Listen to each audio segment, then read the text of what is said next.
అందరికీ నమస్కారం.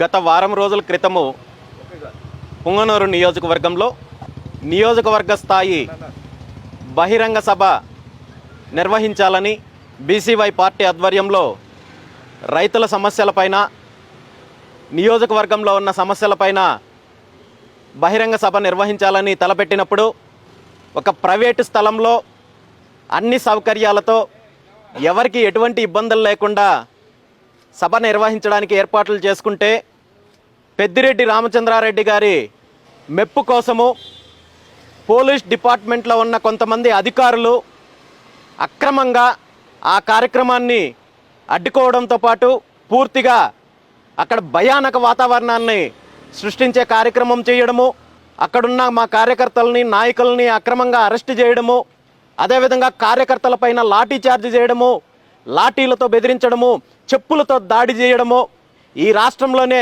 ఒక నీచమైన కార్యక్రమము పుంగనూరు నియోజకవర్గంలో కొంతమంది పోలీసు అధికారులు మంత్రి పెద్దిరెడ్డి రామచంద్రారెడ్డి గారి మెప్పు కోసం చేయడము చూస్తుంటే ఆంధ్రప్రదేశ్ రాష్ట్రంలో ప్రజాస్వామ్యం నడుస్తోందా, అంబేద్కర్ గారు రాసిన రాజ్యాంగం ఉందా అనే విషయాన్ని ఈరోజు ప్రజలందరూ కూడా చర్చించుకుంటున్నారు. ముఖ్యంగా జగన్మోహన్ రెడ్డి గారి ప్రభుత్వం అధికారంలోకి వచ్చిన తర్వాత కొంతమంది పోలీసు అధికారులు ప్రతిపక్షాలని వేధించడమే విధిగా పెట్టుకొని ఏదో జగన్మోహన్ రెడ్డి గారు ఈ రాష్ట్రానికి చక్రవర్తి అన్నట్టు, రామచంద్రారెడ్డి లాంటి వాళ్ళు సామంతరాజులు అన్నట్టు భావించి ఒక రకమైన మైకంతో ఒక రాజకీయ నాయకుల్లాగా, వైఎస్ఆర్సీపీ కార్యకర్తల్లాగా ప్రవర్తించే పరిస్థితి ఈరోజు ఉంది.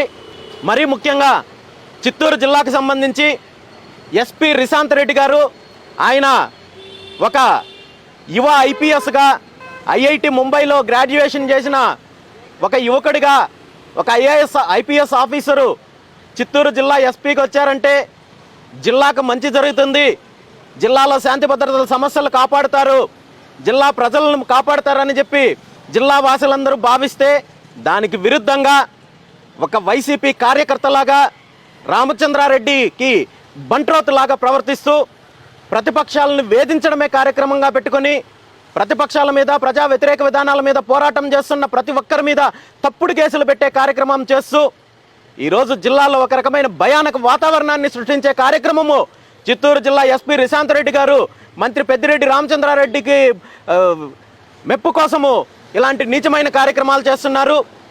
గత 4.5 సంవత్సరం నుండి ఇదే కార్యక్రమాలు చేశారు. తప్పుడు కేసులు పెట్టడము, వేధించడము, అన్ని రకాలుగా భయభ్రాంతులకు గురి చేయడము, ఆస్తుల మీద దాడులు చేయడము, ఇవన్నీ చూస్తుంటే ఈరోజు చిత్తూరు జిల్లా ప్రజలే కాదు, ఆంధ్రప్రదేశ్ రాష్ట్రం మొత్తం మీద కూడా ఎప్పుడు ఎన్నికలు వచ్చినా వైఎస్ జగన్మోహన్ రెడ్డి గారి ప్రభుత్వాన్ని ఇంటికి పంపించడానికి సిద్ధంగా ఉన్నారు. ఎవరైతే అరాచకాలు చేస్తున్నారో వీళ్ళు చేస్తున్న అరాచకాలు చేస్తున్న వాళ్ళకి అండగా ఉంటూ అక్రమాలకి మద్దతు ఇస్తున్న అధికారులు కూడా రాబోయే రోజుల్లో దీని మీద మూల్యం చెల్లించుకోవాల్సి వస్తుందని కూడా ఈ సందర్భంగా నేను హెచ్చరిస్తూ ఈ విషయాలన్నింటినీ కూడా గౌరవనీయ గవర్నర్ గారి దృష్టికి తీసుకెళ్లడం జరిగింది. చిత్తూరు జిల్లాలో మరి పుంగనూరు నియోజకవర్గంలో జరుగుతున్న అరాచకాల మీద పూర్తిగా వివరించడం జరిగింది. ఖచ్చితంగా దీనికి సంబంధించిన విషయాలపైన చర్చించి తగిన చర్యలు తీసుకుంటామని చెప్పి కూడా గవర్నర్ గారు చెప్పడం జరిగింది. ఈ సందర్భంగా రాష్ట్ర గవర్నర్ గారికి మనస్ఫూర్తిగా ధన్యవాదాలు తెలియజేస్తున్నాను. Thank you very much.